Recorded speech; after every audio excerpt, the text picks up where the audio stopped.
Going back to BMW today, 330i, rear wheel drive. It's only the 4-cylinder, but you know, even with 4 cylinders, this thing should still move pretty good. Now, if I could figure out how to start it, that'd be great. And no, I'm not joking. I have the key here.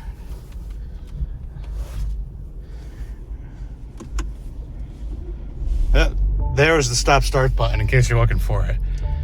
Interesting interior. This has the M Sport seats with the extendable bolsters. It's got a sunroof and it's got 471 miles. So this ought to be interesting. Okay. First impressions. Wow, this screen is massive. Wow. The other impression is just even at parking lot speeds, this steering is so dead. I mean, barely even feels like a BMW. Hopefully it feels like a BMW when we start throwing it around, but this is the first time I've been in a BMW of this generation since the refresh. So I'm not gonna lie, I preferred the older screen. I do not like this being all digital.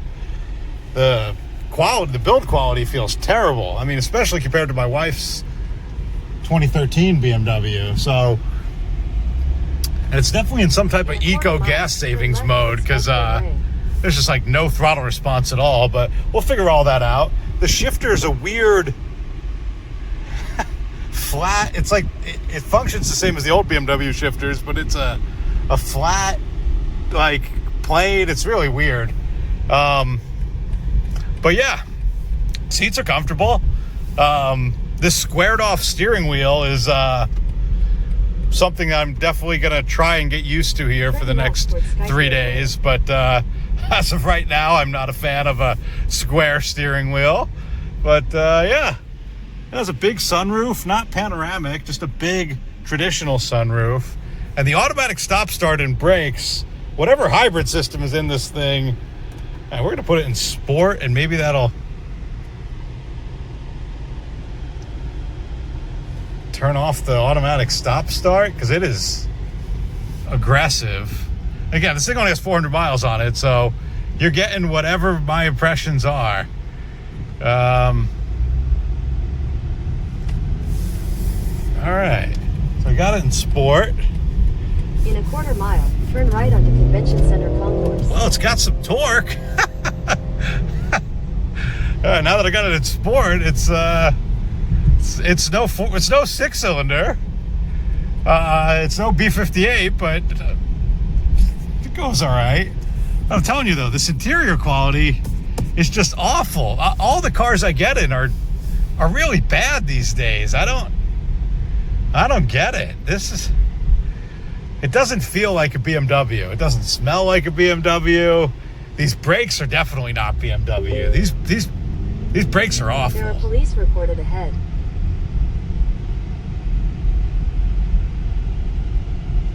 Turn right onto Convention Center Concourse. Okay, I don't know what's going on here. All right, that's okay.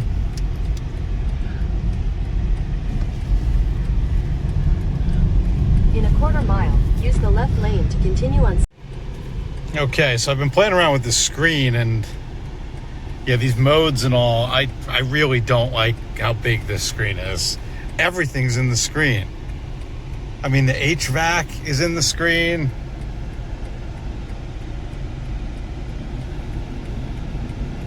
So if I want to change the fan speed,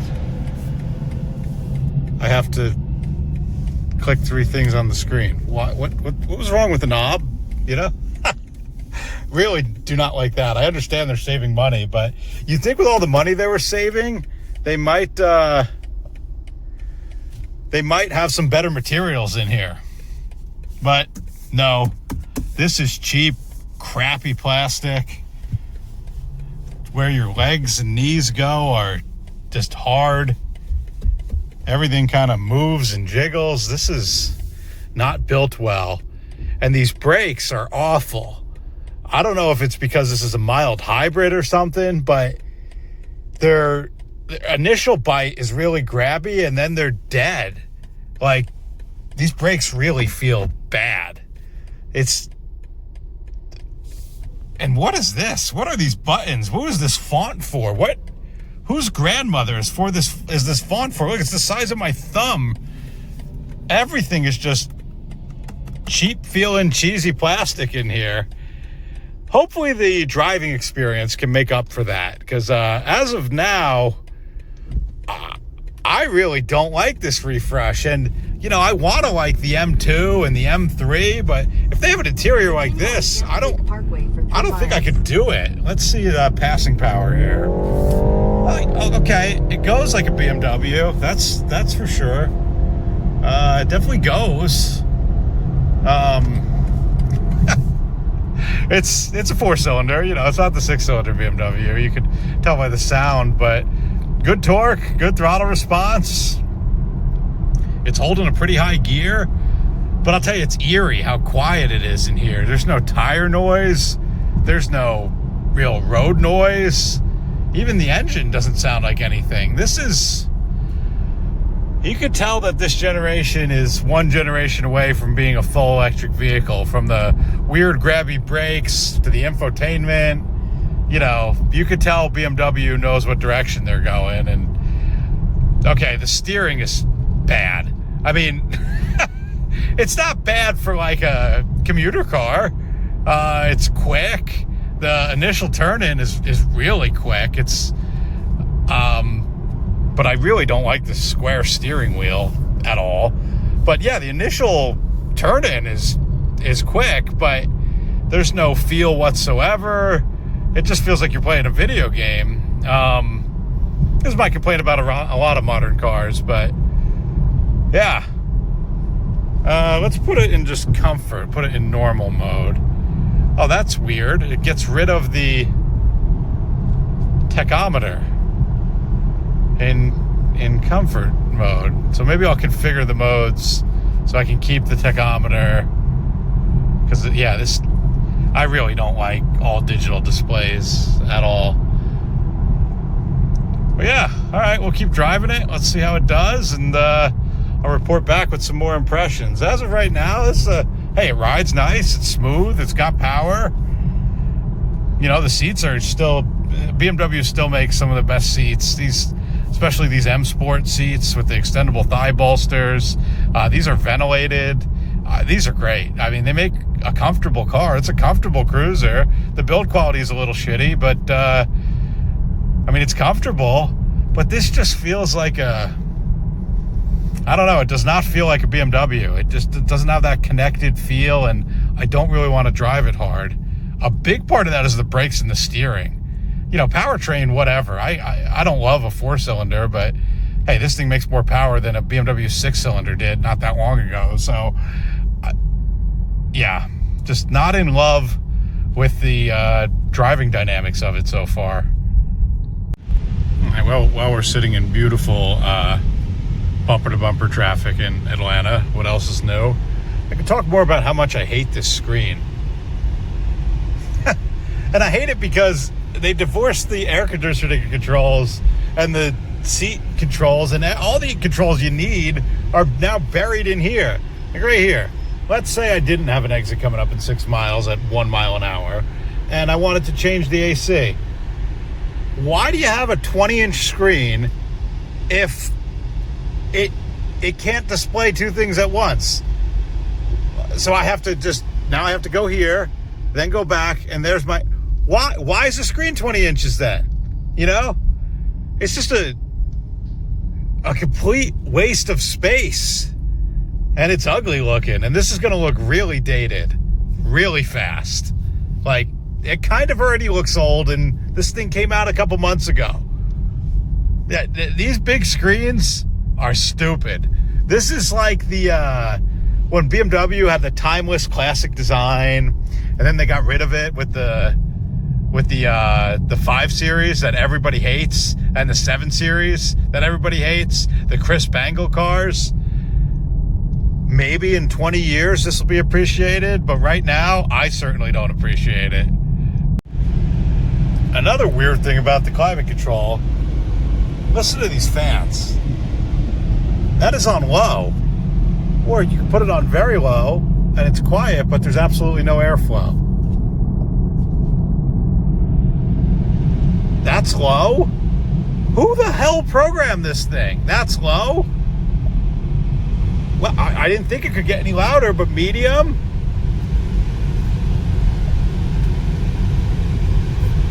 This is the loudest blower motor I've ever heard.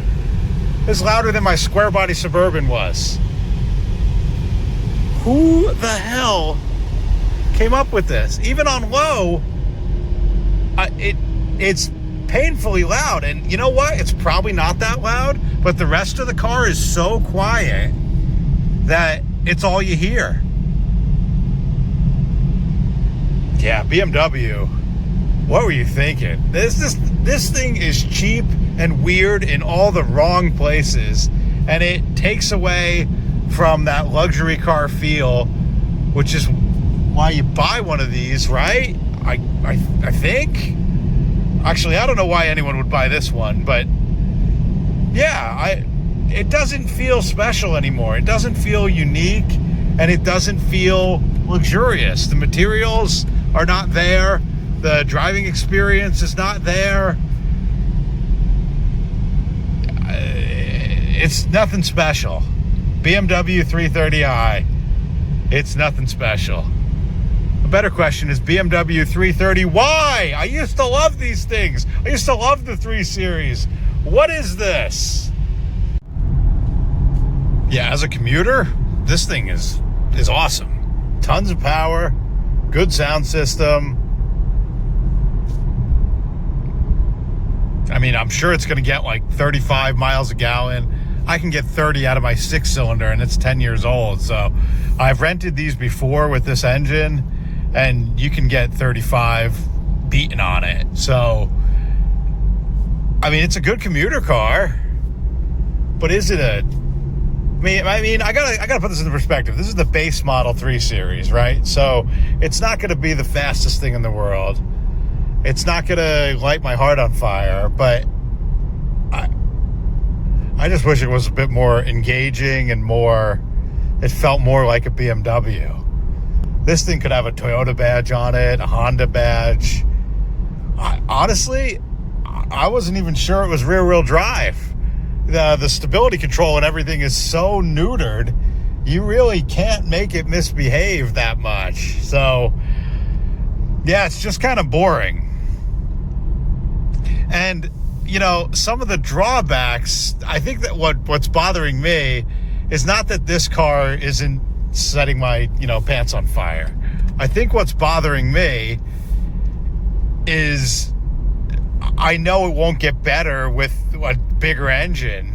Like, this square steering wheel won't be fixed. This infotainment won't be fixed.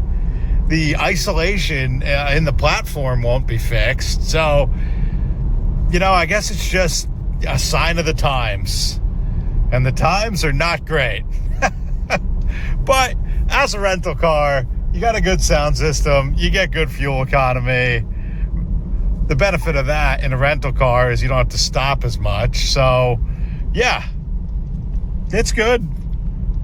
It's not anything special, though. And, yeah, it's not my taste. I'd honestly rather be back in the Matrix I drove to the airport than this. That thing makes me want to drive hard and fast and have fun and rev it out. This is at its best when you're just doing this, loafing around 40 miles an hour, listening to the radio.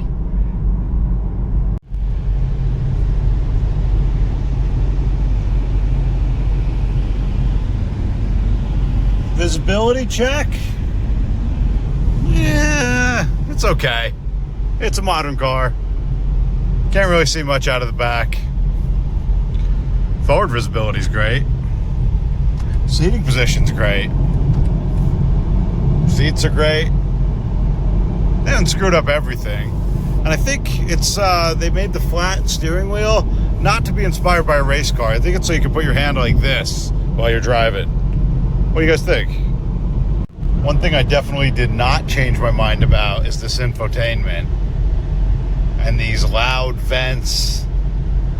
I mean, this is just ridiculous that this is taking up the whole screen, the climate controls.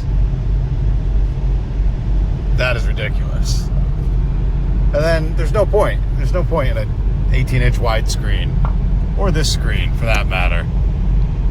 So, yeah, the car still doesn't make sense, but when you really drive it hard, it drives pretty decent. So, I kind of misjudged this car when I first got in it. Initial impressions were not great.